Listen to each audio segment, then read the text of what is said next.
It's the early hours of a chilly October morning here at Sir Oliver Mowat Collegiate Institute, and the ladies' soccer team is hard at work.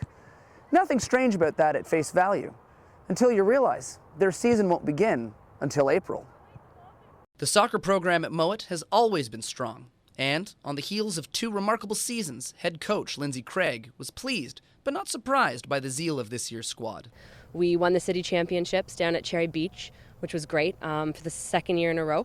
So it was wonderful to have them win that. They were really excited. With last year's success spurring them on, the team's less-than-storybook performance at OFSA a year ago has left the Mowat Mustangs wanting more. Well, we actually played with only 11 players, so no substitutions in OFSA because people were at prom and a lot of injuries.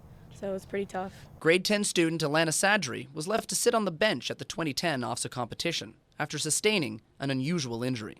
I was practicing with my dad. We were doing corner kicks, and I kicked it too hard, and the muscle moved on my hip onto it, and it broke it. Well, it fractured it. It happened in May, end of May, and I just started coming back now. The city champs were halted by injury, not lack of effort. And with this in mind, the recipe for success seems clear. We started practices last year in September, same thing as this year.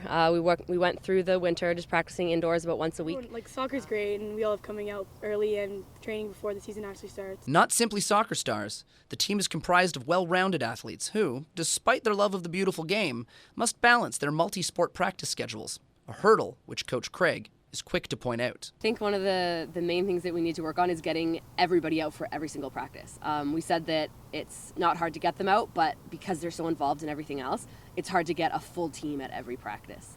We get bits here and there, so getting everybody out to every practice is our goal for this year, I guess. The Mustangs are well on their way to their next rodeo, taking the bull by the horns and finding time to hone their skills 7 months prior to their first game.